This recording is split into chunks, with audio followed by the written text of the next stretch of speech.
Hey, everybody.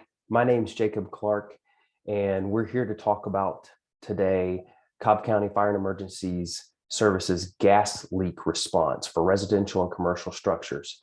And obviously, I'm sure everybody has recognized that it's changed over the past 2 years. So we want to go over some more of these policy changes, what's coming in the future, and any considerations that we've found out that work and don't work throughout all this. So hopefully this will give you the tools you need to be successful out in the real world when you're responding. So let's get into it.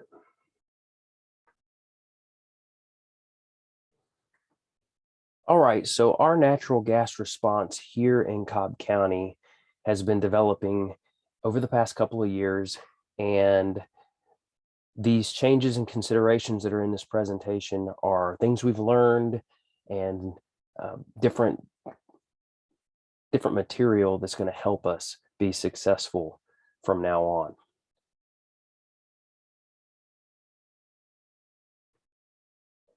So the revisions were made to the natural gas leak incident policy, and basically this is for gas leaks with no fire. So in all incidents involving a reported gas leak with no fire, CCFES should take the following actions, and we want to prevent and we want to provide life safety, incident stabilization, and property conservation, right? We're going to go over these three things and how a natural gas response works its way into these priorities. So life safety, the most immediate concern is to prevent ignition, right? So we want to make sure there isn't an electrical source or a spark that happens within a combustible atmosphere. And so that's why we're giving these monitors to the field so that they can go in and do a great job at situational awareness, monitoring the situation, and making sure that there's no combustible atmosphere in these people's homes. So remember that turning off a unit can create a spark just like turning it on. So if necessary, have the power company come out and they can shut it off remotely. Do not rely on gas odor. We'll talk about that later on in the presentation. Use your combustible gas indicator to check all suspected areas. Evacuate any structure that has greater than 10% of the LEL. Remember what the LEL is? It's lower explosive limit in open air. So if we walk into a large room and there is 10% of the LEL, there's a significant leak in this structure. We would want to evacuate. But also, if you have a minor leak coming from a source or a small area, and you're only getting readings in the LEL around that, then you may not need to evacuate. You may consider leaving it and investigating that source more. It's a good idea to get in the habit of creating a perimeter on the outside, making that 10% LEL threshold. If it reaches that, then definitely you have a large, significant leak. But it's always good to monitor around the structure first. Normally, I go to the meter outside and look at it to make sure that it's not spinning. And we'll have a video of that later so that you can see what that looks like. Firefighters may investigate leaks or operate in atmospheres up to 50% LEL. So this is a natural gas industry standard, but we want to have our full PPE on and a calibrated combustible gas indicator. So that's probably changed. And maybe some of you don't know this, but this is something that we're going to now, that as long as we have a good monitor, full PPE on, and in this case, we want to be breathing air. We can operate into that up to 50% LEL. So full PPE, including SCBA, is required when operating in areas approaching 10% LEL. And or if you have a reason to believe it's going to get to that. So if you walk into a room and you're barely getting any readings, or it's in a low level parts per million, which we'll break that down later, and you're just not getting a lot of readings until you get up to the source, then you probably will be fine without having your mask on, breathing air. But if you walk into the building and it's already at 50%, you better back out and make sure you have the appropriate equipment on. Use good monitoring techniques, moving slow, specifically checking higher areas and enclosed areas. With natural gas, it's lighter than air. So you're going to want to check the higher spaces and all around usually in the kitchen or the garage area. So you just got to check all around in all the spaces to see what you can get. Start outside, work your way inside, and hopefully you can find the leak. If the leak is found too quickly, the monitor can become saturated. So if you stick the end of the wand down at the leak directly, it's going to oversaturate it. So what you're going to need to do is remove the monitor to a clean atmosphere, let it clear naturally, and then initiate your fresh air cal and then reassess. Another life safety issue would be fire protection, right? And we've always done this, and it's been in our policy for years, which is to have 1 3/4 inches on the ground if we're operating near flammable gases. And usually this is requested by the gas company when they're out working and they're afraid that there could be an event or a flammable range is going to reach that high LEL level. So just know that may be expected out there, and consider having a fire protection when you're operating in these types of incidences. Now we're into incident stabilization. So again, do not turn off or on any electrical equipment. A light switch, if you're in the right flammable range, the light switch can cause a spark, therefore igniting the flammable range. So you can turn off the source of the gas if it's a localized source. This could be either at the gas meter or at a valve that is supplying an appliance. So we do have that option. You know, in the past, when we didn't have these monitors, we'd just walk up, maybe smell the mercaptan, and then we'd go, okay, well, there's a gas leak. We don't know where. So we would just turn it off at the meter. We'd shut off the entire house, whether that's hot water heater, heat, stove. So we've essentially made the house unlivable until they can get this fixed, just because we can't find the leak with a monitor, right? But now we have that monitor, and so we want to do our due diligence, and we want to make sure that if we can locate and isolate that leak, that all we have to do is turn off the stove. We don't have to shut the entire house down. So but we want to also be careful. So do not operate any gas valves on the supply side of the meter. That's not our job. That's the gas company's job, because this could significantly impact a bunch of homes or a bunch of businesses in the area. So the gas company cannot turn on service until they have inspected all systems in the area. So if we do that, we've created a big problem. So ventilate the structure naturally by opening windows and doors. So if you're inside and you are hitting some higher numbers, just start opening windows and doors and helping it ventilate. So that's just a natural process, and it's pretty quick. If the leak is ignited, do not extinguish. That's been around for years. So we want to protect exposures. We want to wait on the gas company to get there so they can shut it off and make sure nothing else catches on fire. Be sure to investigate sewer lines in the area. If you suspect there may be some involvement in underground utilities, this is most likely in incidents involving trenching and boring. So the reason why they're concerned about this is manholes can become projectiles. And I have a quick video here you can look at that will show what can happen with that. Well, these witnesses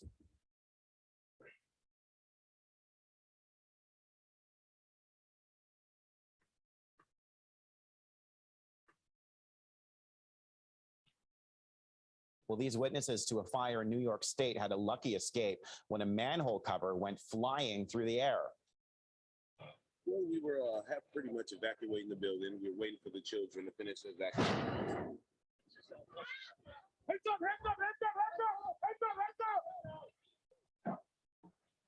This man was being interviewed about the smoke on a street in Buffalo when it happened. An explosion blew off the cover and sent it soaring in. So you can see if the flammable range is right and it's down in that confined area, it can easily become a projectile, or an explosion can happen.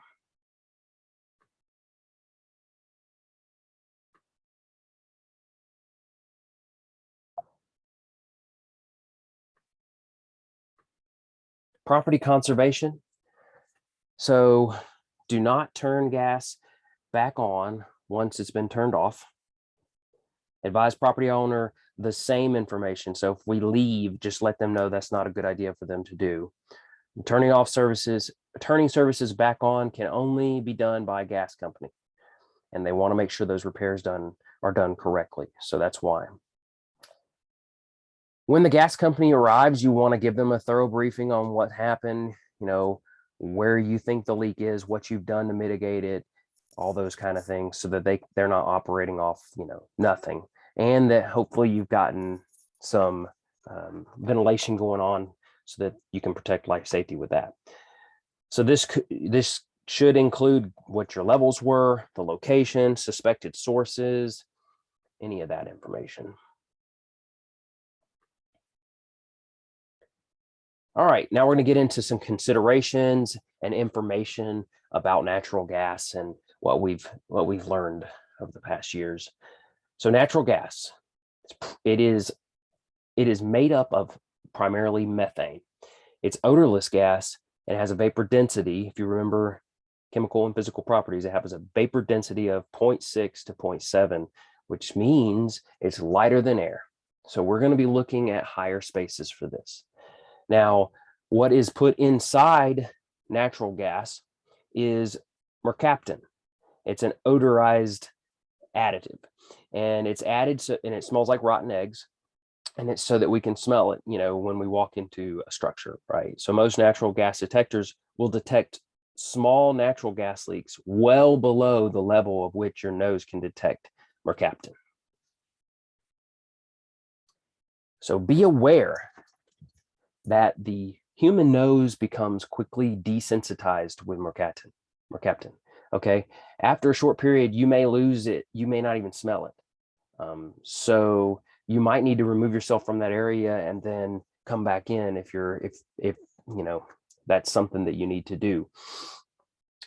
Though natural gas does not pose any health risks at these levels that we're looking at, what we're worried about is that explosive range, right? But it's a good practice to remain aware of the situation. And if we are getting close to that explosive flammable range, we mask up. So dispatch information. I'm sure you all have heard the changes go out and all that occurring over the past year and a half or year, I think. So our current response is, because our ladder trucks and hazmat units are the only ones with the Sensit monitors for natural gas, they are part of the response. So for a residential response, we have the first due engine and then the closest truck, because the truck has a monitor and the engine is responding, really just to make sure they're protecting life safety if something happens. The truck is investigating when they get there. So for a commercial response, we have one engine, a truck, the hazmat unit, and a battalion chief. Either they're responding or they're monitoring. So we've been doing this for about a year, and we're going to make some changes in the future. And the changes are going to be, once every engine receives a Sensit monitor. So that's what our plan is. We're trying to get a Sensit natural gas indicator for all of our response units, engines, and trucks.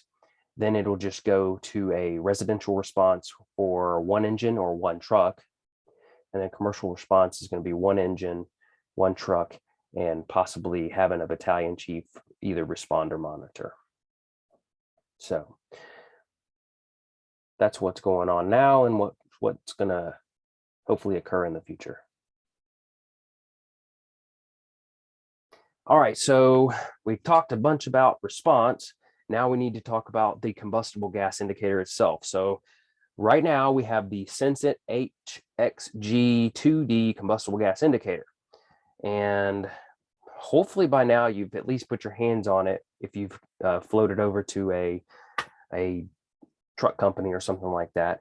But we're going to go in depth with it and talk about it here. So I got a good intro video. We'll watch it. And just know that this monitor is detecting flammable and explosive atmospheres. Just know that it requires at least 10% oxygen to work. Okay. And the Senseit natural gas indicator, it displays parts per million. If everybody remembers ppm, it'll show up to 990 parts per million on the little screen here that you can see right here. Once it hits 990, it's going to switch over to percentage. Okay. And that percentage is when we're starting to get into LEL range. So it's going to give you 1%, 2%, 3%, up to, if you get to 10, obviously you're at 10% of the flammable range. So if there is an odor, you are getting readings, you might be reading in percentage of LEL already. All right, so what does that all mean? Well, let's look at this and do an intro video on it.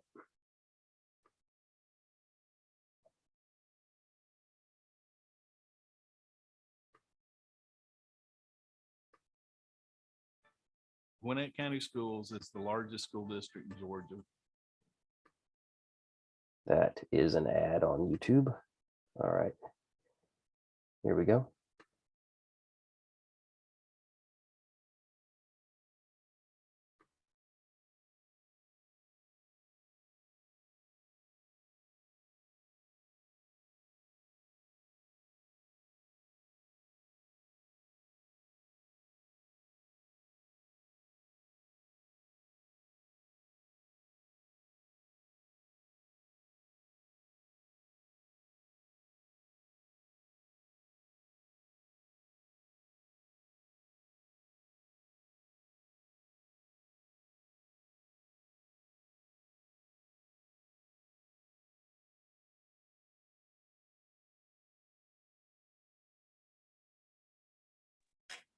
And install the 3 C-cell batteries, observing the polarity markings on the inside of the sleeve.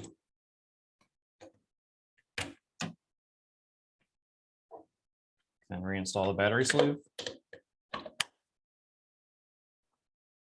Reinstall the battery sleeve screw.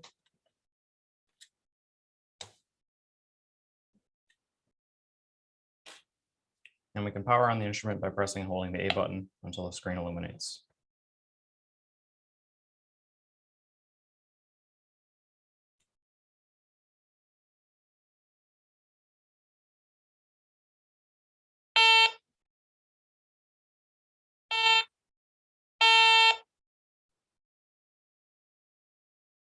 The instrument will go through a brief warm-up process, followed by the auto zero, and then we will be on the working display with our gas reading.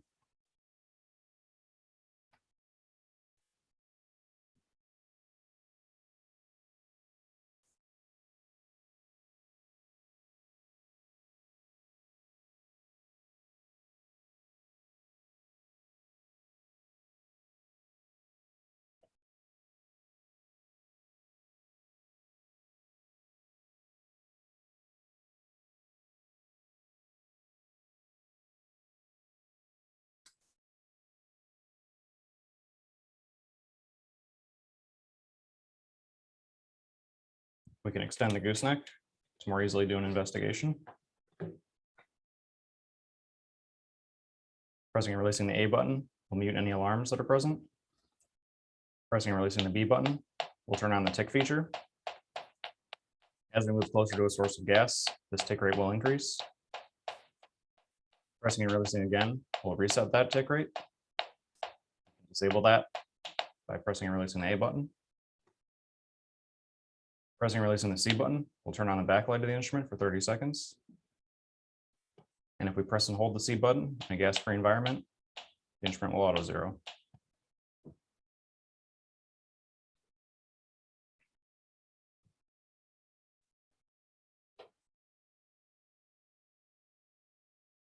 When the investigation is complete, allow the instrument to clear out in a gas-free environment. And then power the instrument down by pressing and holding the A button.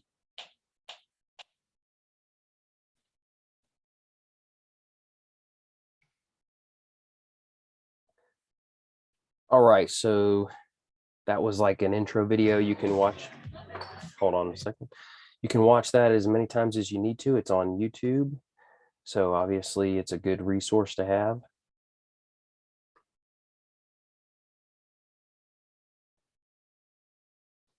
All right, so let's get into some more natural gas response notes.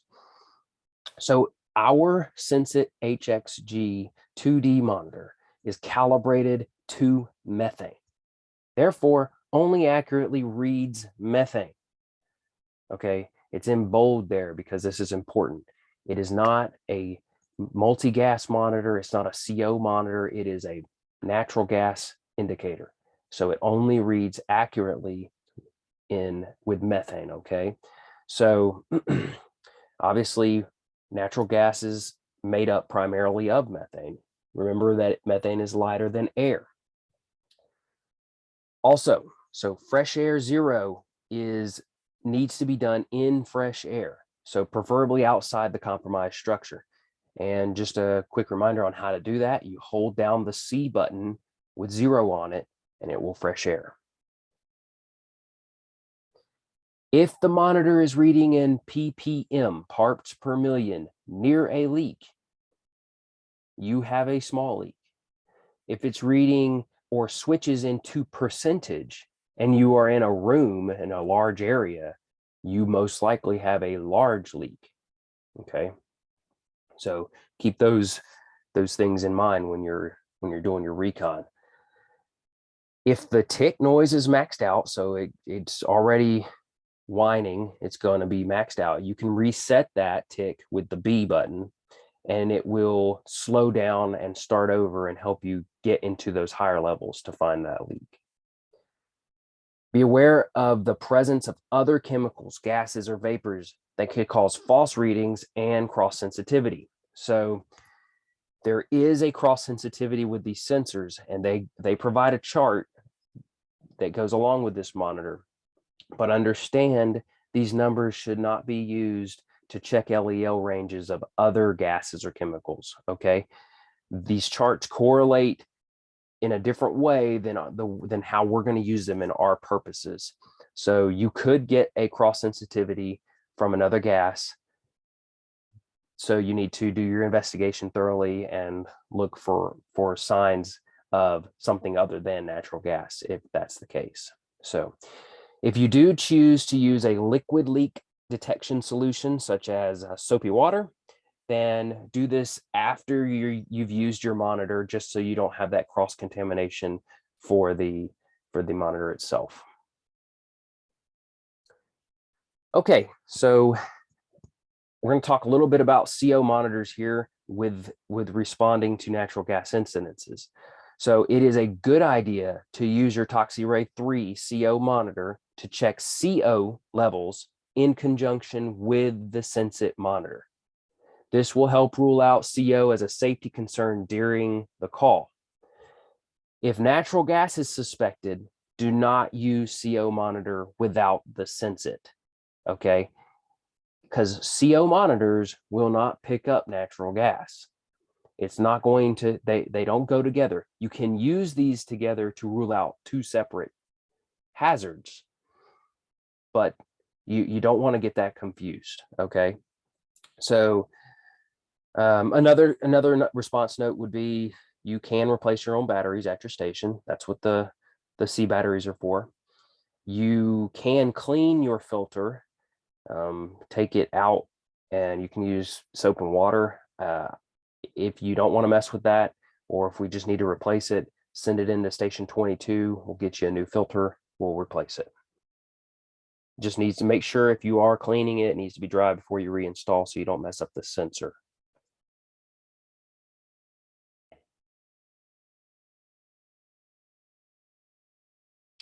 Some more response notes here. Oops, let's go back. All right, so this is all come and been discussed with command staff, obviously, and talked about with them. So our command staff understands this is a change in our thought process, and each incident will be different and have a specific need. Okay. So they fully expect BCs and acting BCs to alter dispatch if they don't, if it doesn't suit the needs of that particular call. And that's already been going on, and that's fine. So if you don't need something, you cancel it. If you need something or more of some type of unit, bring them. So here's a couple of examples. Engine 13 and truck 13 are both sent on a residential leak. They are comfortable with the truck canceling the engine if appropriate, especially since the truck has the monitor now. Pretty soon though, the engine, will have those as well. So all that's going to change a little bit. So for commercial leaks, the CAD recommends like truck 8 and hazmat 8. It's okay to cancel one of those if appropriate. Let's think about an example here, like Burger King. I mean, yeah, one unit can probably handle that. Obviously, if you are responding to Kennestone Hospital for this, you would want a bunch of equipment to help. So you wouldn't want to cancel anybody on that. If a truck or hazmat unit is not needed or an engine for a specific incident, it's okay to cancel. All right, so carbon monoxide. Obviously, this is our ToxiRay 3 CO monitor, and it picks up carbon monoxide. So we're going to talk about carbon monoxide because it is a type of incident we respond on a lot. So I don't want you to get confused though. So be aware, the ToxiRay 3 CO monitor does not detect methane. Carbon monoxide is an invisible, odorless, colorless gas created by incomplete combustion of different fuels. So like gasoline, wood, coal, natural gas. This is incomplete combustion. So if it's just free flowing natural gas, it's not the same thing. It has to be incomplete combustion.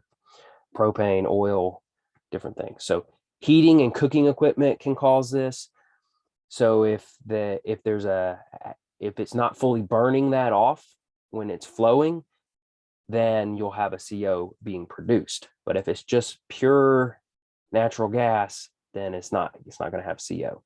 Vehicles, generators, I know we run a lot of these in the wintertime especially. So the garages, people crank up their cars and then it fills the house with CO. So we have to be aware of these things going on.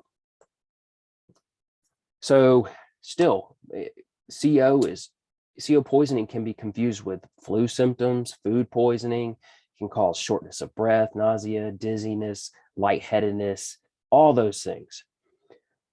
Below, you can see a list of parts per million or levels on our CO monitor and what some of the symptoms would be after a certain amount of exposure time. So I'm not going to read those to you. You can look at them. And, some of these slides I would encourage that you print off and keep with your monitors so that you can use them as reference. So in our response, I put a link for an EPA article about the impact of CO for indoor air monitoring quality. It's best if you open that with Google or Chrome. So there'll be a copy of this on the Moodle Drive where you can go to this presentation and click on this if you would like. Well, basically, it's just backing up the information on the slide. So you have OSHA's permissible exposure limit for carbon monoxide is 50 parts per million in an 8-hour day. I mean, that's pretty easy, right? NIOSH is even lower. So it's got a 35 parts per million with a 200 part ceiling. So, 50 or 35, ours is set at 35 because, we want to be conservative. But if you look at those numbers and then you look at the average levels in the home, which came from a CDC NIOSH guideline and the article that I read here, which there are 2 links on this slide. So I encourage you to look at those if you want to back up some of this information.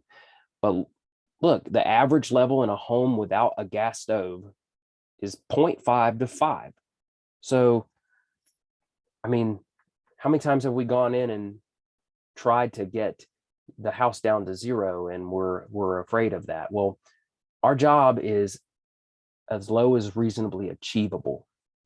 And we use these guidelines here to reach that. So look at these levels near properly adjusted stoves. So houses that are really not having any leaks or anything going on, you're still going to have 5 to 15 parts per million. Could be near those sources.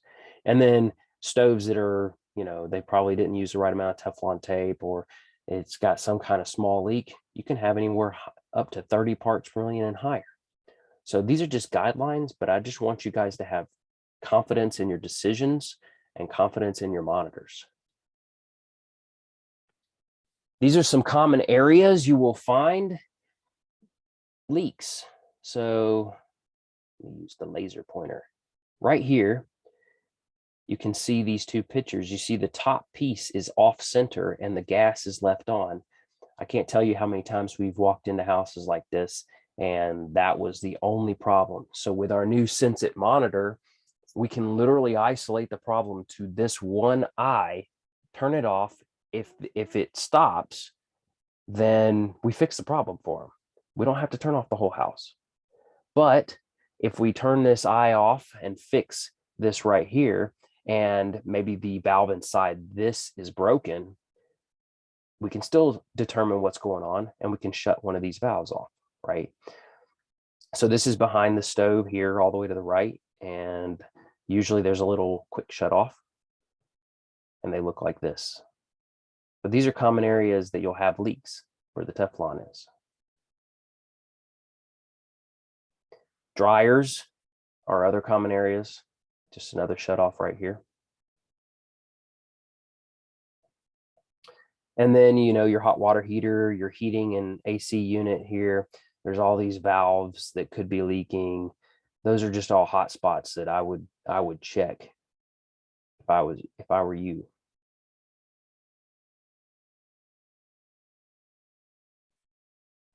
And then our outside meter, we know that this is on. This is what we would be looking for, and any of these dials turning. And like this one right here, I have a little video. You'll see it turning when there's a leak inside. So we'll play that here in just a second.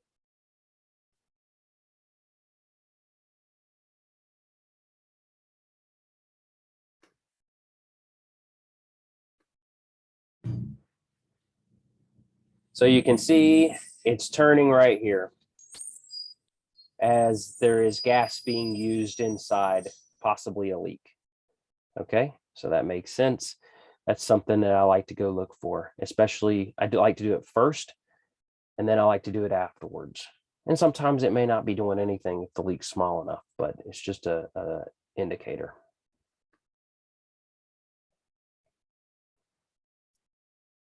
All right, and we have a video that we shot real quick just to give you guys some confidence in how to respond into a residential structure and take care of the issue. We want to work smart. We want to work smarter, not harder, right? And we want to keep it simple. So have confidence in what you're doing, and we'll get through all these responses here with natural gas.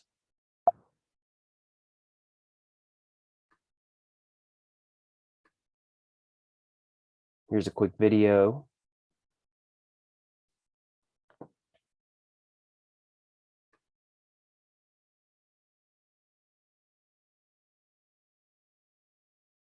Let me pause this here and get it to work.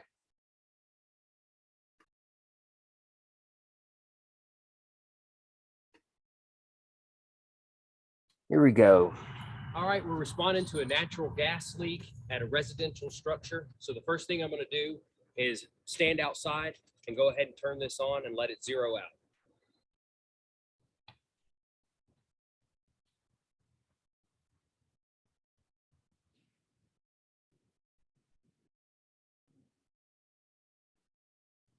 All right, so this is showing 0 cal. So we have 0 parts per million, and we're ready to go inside.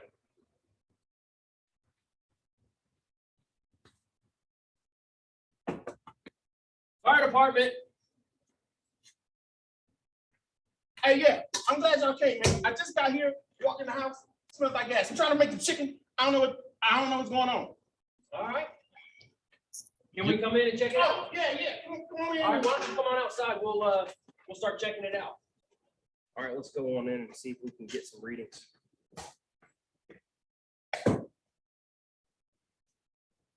Okay, I'm already starting to get readings right here, but it's in parts per million, which is kind of low, so we'll keep working our way in. I think it's going to be in the kitchen at the stove. That's where he was cooking.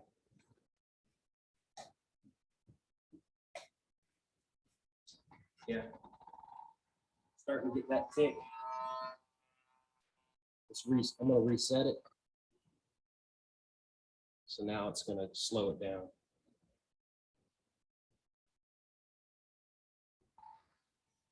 Yeah. So at this point, if we were in a large room, we could go out and make sure we put on our face piece and breathe air. But since we localized the leak to this one area, and I'm comfortable with us just investigating it further right now. So it looks like this is all on, so I'm going to turn it off.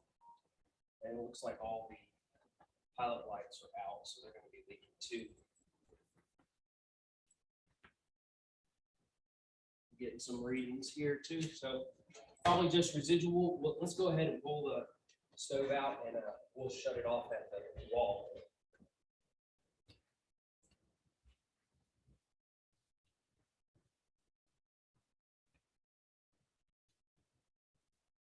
Readings are good here, so.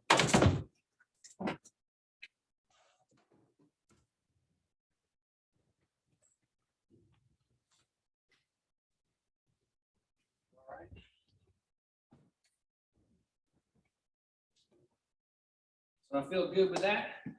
Let's go ahead and go outside and we'll check the meter and see if there's any dials moving, free flowing, and that should be all we got.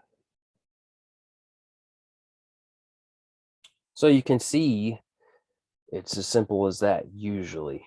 Now, obviously we run into, problems all the time where we have to think critically and change things up, but that's just a standard one right there.